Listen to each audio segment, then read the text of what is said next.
যেভাবে বুঝবেন আল্লাহ আপনার দোয়া কবুল করছেন, অর্থাৎ যেটি বলতে চাচ্ছি যে কিভাবে আপনি বুঝবেন আল্লাহ পাক আপনার দোয়া কবুল করছেন। দোয়া হলো আল্লাহর সাথে বান্দার গভীর সম্পর্কের অন্যতম সেতু বন্ধন।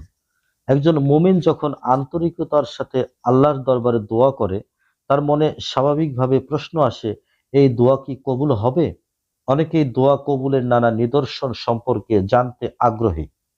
প্রিয় দর্শক, আজকের এই কন্টেন্টের মাধ্যমে আপনাদের সামনে সেই আগ্রহের বিষয়টি উপস্থাপন করবার চেষ্টা করব।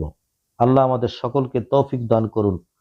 ইসলামিক স্কলারদের মতে আল্লাহ যদি আমাদেরকে আরো নেক আমলে উৎসাহিত করেন, তাহলে এটি আল্লাহর পক্ষ থেকে দোয়া কবুলের একটি চিহ্ন।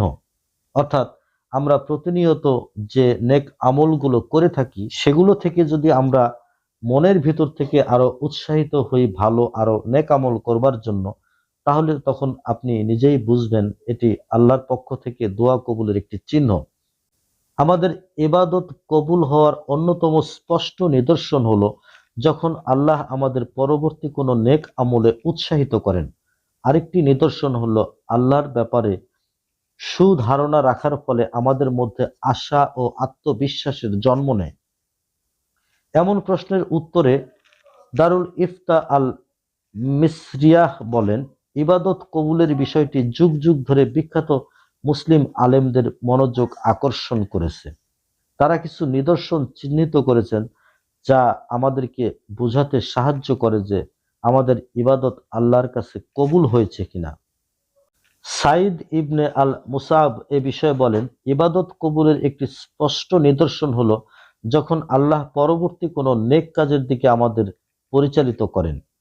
উদাহরণস্বরূপ, যদি একজন ব্যক্তি জোহরের নামাজ পড়েন, পরে আসরের নামাজ পড়ার জন্য অনুপ্রাণিত হন, তবে এটি ইঙ্গিত করে যে আল্লাহ জোহরের নামাজ কবুল করেছেন এবং পরবর্তী নামাজের জন্য তাকে অনুপ্রাণিত করেছেন। আরেকটি নিদর্শন হলো আল্লাহ সম্পর্কে সুদৃঢ় ধারণা রাখা, যা কোরআন এবং হাদিসে এসেছে। আমি আমার বান্দা যেমন আমার সম্পর্কে ধারণা পোষণ করে আমি তেমনি। তাই আমাদের উচিত আল্লাহ সম্পর্কে সদা সুধারণা রাখা, এই বিশ্বাস রাখা যে আল্লাহ পরম দয়ালু এবং করুণাময়।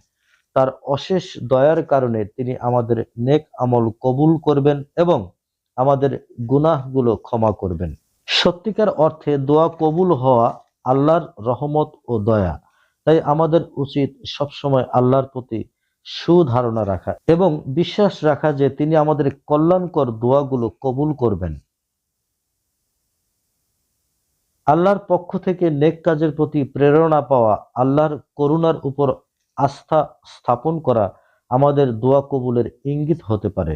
আল্লাহর অসীম দয়ার প্রতি ভরসা রেখে আমরা তার কাছে আমাদের সব চাওয়া পাওয়া নিবেদন করতে পারি। প্রিয় দর্শক শ্রোতা, আমাদের দোয়া কবুল হওয়ার যে ইঙ্গিতগুলো আজকের এই কন্টেন্টের মাধ্যমে আমরা দেবার চেষ্টা করেছি, সে মোতাবেক আমাদের সকলের জীবন যাপন এবং নেক আমল করার তৌফিক আল্লাহ পাক আমাদেরকে দান করুন।